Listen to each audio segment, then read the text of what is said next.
Realmente, as mulheres estão de parabéns e nós, outras, estamos muito orgulhosas.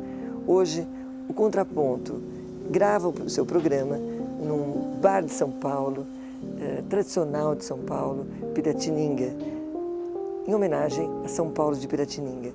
Nós estamos aqui com duas mulheres também muito especiais. Maria Cristina Zucchi, desembargadora do Tribunal de Justiça, que pela primeira vez na história participou de sessão do órgão especial do Tribunal de Justiça. E uma outra mulher também muito especial, Maria Odete Duque Bertazzi, advogada, que também pela primeira vez, em 132 anos, foi eleita presidente do Instituto dos Advogados de São Paulo. A nós resta parabenizá-las. Vamos lá, vamos ouvir o que essas digníssimas mulheres têm a nos dizer. Desembargadora Maria Cristina Zucchi, é um orgulho recebê-la no Contraponto. Muito obrigada, Cacilda. A honra é minha de estar aqui com vocês. Cumprimento a todos que estão nos ouvindo e muito gostoso poder bater um papinho com você.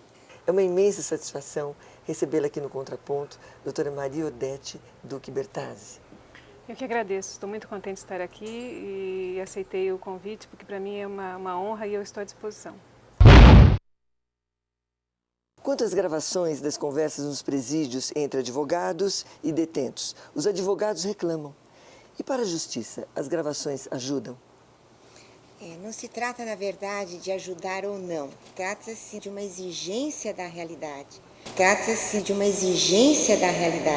Na medida em que o abuso das pessoas tem ocorrido, na medida que novas práticas têm havido, em detrimento de todo o já previsto em lei, é evidente que o direito precisa acompanhar essa nova exigência e a apuração das circunstâncias que envolvem os fatos ocorridos requer, inclusive, uma escuta específica. Então, não se trata de reclamar ou não, é uma exigência que a postura das pessoas, em franca abusividade do que o direito até então tinha ou enfrentava, uma postura que requer uma apuração melhor. Nós, advogados, reclamamos com razão. Na medida em que o Código Penal e o próprio Estatuto da Advocacia garantem o sigilo da conversa entre o advogado e o preso, né, no caso, o seu cliente. Então, eu acredito que, não obstante as razões que levam o legislador a pensar na criação de sistemas de segurança, essa condição especial que existe da necessidade de que o sigilo seja preservado, essa condição deve ser também observada pelo legislador. Com relação às escutas telefônicas, desembargadora, os advogados fazem malabarismos para evitá-las. Pois bem, até que ponto o judiciário vem incentivando ou restringindo tal procedimento? Existe uma legislação estabelecendo as regras para que a interceptação telefônica possa vir a ser autorizada.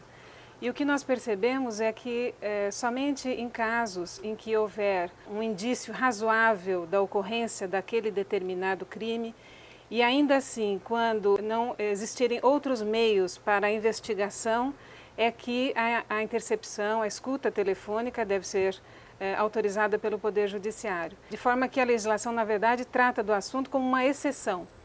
E nem sempre nós temos casos em que efetivamente está sendo observada essa legislação. O apelo que se faz ao judiciário como um todo é exatamente no sentido de que sejam coibidos os abusos através de concessões de escutas telefônicas fora do padrão. Até mesmo a postura dos advogados deve ser de colaboração, no sentido de se apurar as efetivas circunstâncias que envolvem um caso concreto, para que não se cometa falhas na decisão que venha a ser tomada. Isso faz com que pensemos um pouco sobre o direito de liberdade aí envolvido. Mas se nós olharmos, por exemplo, para o direito americano, onde os limites do direito de liberdade, de escuta, de comunicação têm sido tão questionados pela Suprema Corte, sempre preocupada em estabelecer esses limites com relação a esse direito, nós vamos verificar que a nossa realidade está caminhando para o mesmo sentido. E sempre recai no judiciário uma forma vanguardista, vanguardista em relação à postura do legislador, de determinar até onde vai o limite desse direito em questão. Também, mais uma vez, eu digo, não se trata, na verdade, de reclamar, mas se a apuração da verdade requer esse tipo de postura, o judiciário vai ter que tomá-la a bem da melhor justiça a ser aplicada. Muito bem, a Lei Maria da Penha protege a mulher da violência doméstica. E o homem, vítima das mesmas ou semelhantes violências, como fica? A Lei Maria da Penha, ela teve como inspiração imediata um fato doméstico muito triste, um drama doméstico, em que a vítima acabou sendo uma mulher. E, na verdade, a nossa cultura machista, do machão que domina na nossa sociedade, ela leva uma postura de ter na mulher o símbolo da vítima em caso de violência doméstica. Da mesma forma como outras situações legais permitem que pessoas na mesma situação também tenham uma extensão da proteção da lei, em se tratando da proteção pretendida pela Lei Maria da Penha, eu entendo que, se a vítima for o homem, por que não abrangê-lo também? Se a vítima for o homem, por que não abrangê-lo também? Eu acho que isso tudo é uma questão cultural, como falei.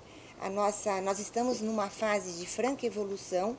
O papel da mulher brasileira tem evoluído muito. A mulher está passando a ter uma nova postura, uma lucidez maior e mais fundamentada em suas convicções quanto aos seus direitos, quanto às suas exigências. E isso tudo está nos levando a uma nova postura perante a sociedade. Eu digo nova postura da mulher perante a sociedade, do homem perante a sociedade e inclusive da própria família, cujo desdobramento, já no ponto de vista constitucional, tem provado como tudo isso tem causado evoluções. Eu acredito que a Lei Maria da Penha, não obstante ser louvável a ideia da proteção ao gênero feminino, ela possui realmente uma inapropriedade técnica na medida em que visa a proteção exclusivamente da mulher, quando se sabe que o homem também pode ser vítima dessa violência doméstica. O homem também pode ser vítima dessa violência doméstica. Então, na medida em que existe um tratamento diferenciado à mulher, me parece que a lei não estaria observando o princípio igualitário, isonômico, que a Constituição Federal prevê, impõe e autoriza. Eu creio que se houvesse a substituição da terminologia do gênero feminino pela adoção do termo cônjuge, companheiro, convivente, nós teríamos a possibilidade de uma aplicação ampla, independente do gênero. Quem é mais danoso para o judiciário? O juiz corrupto ou aquele que não trabalha suficientemente? Eu entendo que o juiz que não trabalha suficientemente, ele presta um desserviço à comunidade. Ele presta um desserviço à comunidade na medida em que o jurisdicionado ele busca que a sua demanda seja decidida em tempo razoável. Sem dúvida nenhuma que o juiz corrupto, ele, na medida em que julga a partir dos seus interesses próprios e não com interesse voltado à prestação e à oferta da justiça, e ainda mais ele, através do seu ato criminoso, ele acaba maculando toda a imagem do Poder Judiciário. Sem dúvida nenhuma, para mim, o juiz corrupto é que realmente causa muito mais dano à sociedade. O juiz corrupto é que realmente causa muito mais dano à sociedade. O judiciário tem se apresentado extremamente sobrecarregado, extremamente abarrotado de trabalhos desnecessários, numa abusividade também de todas as normas procedimentais disponíveis, numa tentativa de valorizar de uma forma deturpada a melhor atuação do profissional. Então é nessa ambiência que nós temos que examinar qualquer ponto que falemos a respeito do Poder Judiciário. E, por outro lado, nós temos a mídia, muito ávida de saborear notícias que denigram a imagem do Judiciário E disso vocês todos têm exemplo, basta abrirmos o jornal diariamente, ouvimos o noticiário, ouvimos interpretações que são dadas a atitudes de magistrados, que a gente vê isso à saciedade.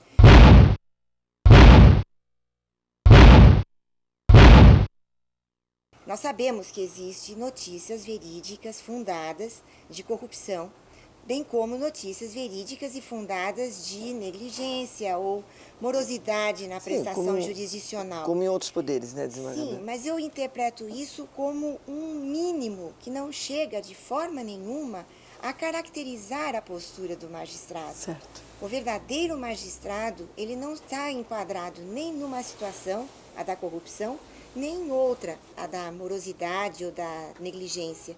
O verdadeiro magistrado, ele não está enquadrado nem numa situação, a da corrupção, nem em outra, a da morosidade ou da negligência. Ele está, na verdade, se empenhando em enfrentar um acervo monstruoso, desumano, se empenhando em entender cada caso concreto que lhe é trazido para decisões, e se empenhando em decidir da melhor forma, fazendo justiça.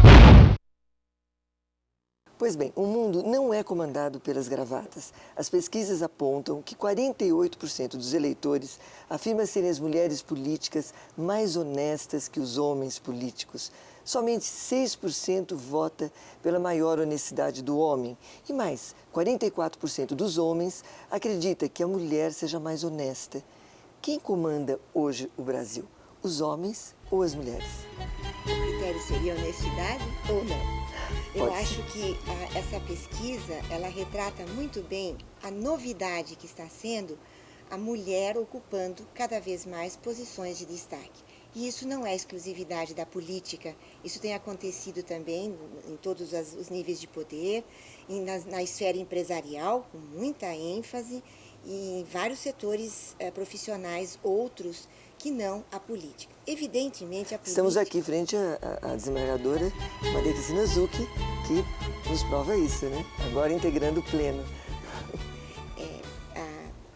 O exemplo a política, na verdade, ela chama mais atenção e ela demonstra mais interesse, num primeiro momento, por ser uma profissão pública e que envolve uma atuação mais evidente, mais aparente, inclusive. Nós devemos superar tudo isso, deixando a conotação diferença e buscando a conotação igualdade. Isso é muito importante. A nossa sociedade está evoluindo no sentido de ver a mulher não como uma novidade apenas que vem vindo e que traz um ranço de fragilidade, de incapacidade, de falta de cultura, mas sim uma mulher como alguém que vem para somar.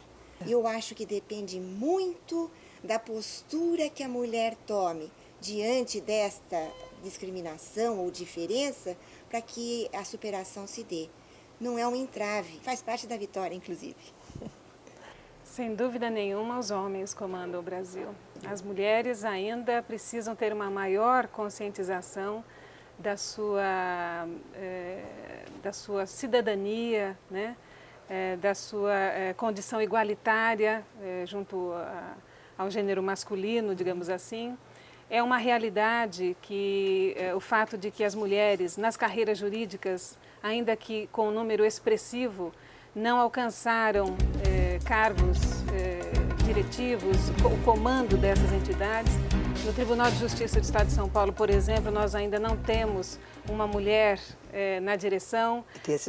Na seccional paulista da Ordem dos Advogados do Brasil também não temos uma mulher, nunca tivemos uma mulher no comando. Os avanços femininos nesse setor, mas ainda de uma maneira muito tímida.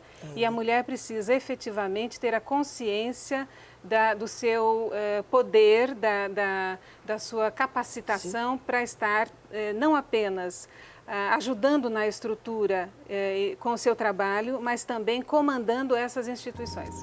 Bem, agora nós vamos interromper alguns instantes desse nosso primeiro bloco em conversa com Maria Odete Duque Bertazzi, advogada e primeira mulher em 132 anos a presidir o Instituto dos Advogados de São Paulo, IASP. e Maria Cristina Zucchi, desembargadora do Tribunal de Justiça do Estado de São Paulo e primeira mulher na história a integrar o pleno de um Tribunal de Justiça. Até já, continue aí, hein?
Bem, de volta ao nosso segundo bloco, com a desembargadora Maria Cristina Zucchi, do Tribunal de Justiça do Estado de São Paulo e primeira mulher na história a integrar o pleno de um Tribunal de Justiça. Também Maria Odete Duque Bertazzi, advogada e primeira mulher em 132 anos a presidir o Instituto dos Advogados de São Paulo, IASP.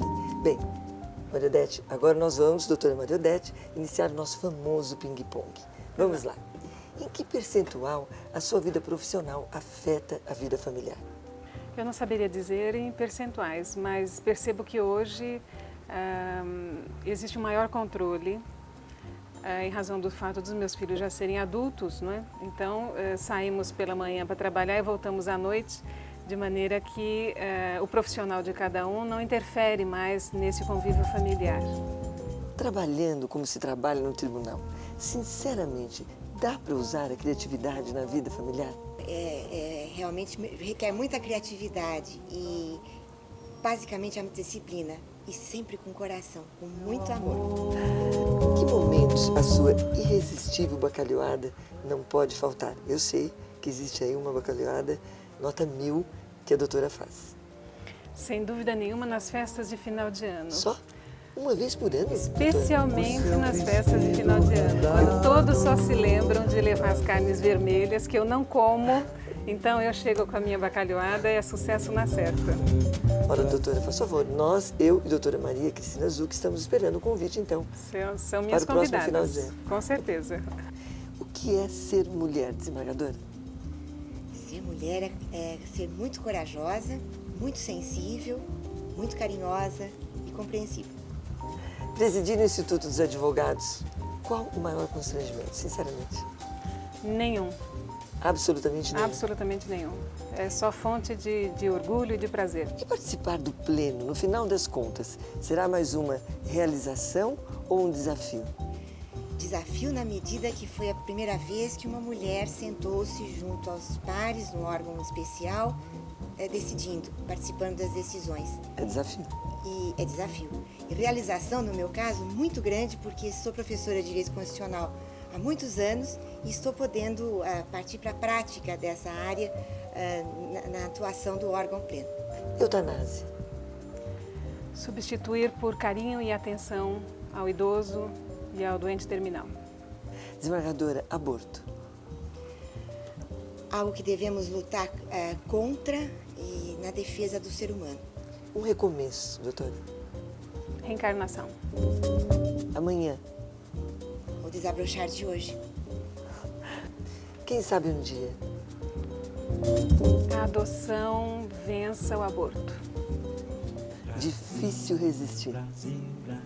Dependendo do momento, é uma pipoquinha ou então uma bombinha de chocolate. Impossível abandonar. Política de classe. Lutar para esquecer. As falhas graves do ser humano. Esquecer jamais. Compromisso com a justiça. Jamais esquecer de sonhar. Sonhar muito. Bem, doutora Maria Odete, infelizmente o programa chegou ao final. Nós vamos ter que encerrar por aqui, mas eu gostaria de deixar registrado muito orgulho também com relação à doutora Maria Odete Duque Bertazzi. São essas mulheres que hoje estiveram aqui, doutora Maria Odete e doutora Maria Cristina, que dão a nós, outras mulheres, muita vontade de seguir em frente. Parabéns, viu? Eu que agradeço, adorei o convite, adorei participar, foi muito agradável, viu? Muito obrigada. Desembargadora, obrigada pela sua participação no Contraponto. Nós, mulheres, estamos muito orgulhosas de Maria Cristina Zucchi. Tenha certeza, viu? Obrigada. Muito obrigada. A alegria foi minha, Cacilda. E eu espero ter passado um recado também de todas nós. Mas agora ficou faltando um pianinho, que eu sei que a senhora toca muitíssimo bem, já tive a oportunidade de ouvi-la. Então, fica aí para o telespectador também poder curtir um pouco o seu piano, não é mesmo? Obrigada.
Gostou? Muito bem. Semana que vem, continue aí, que vem mais. Até lá.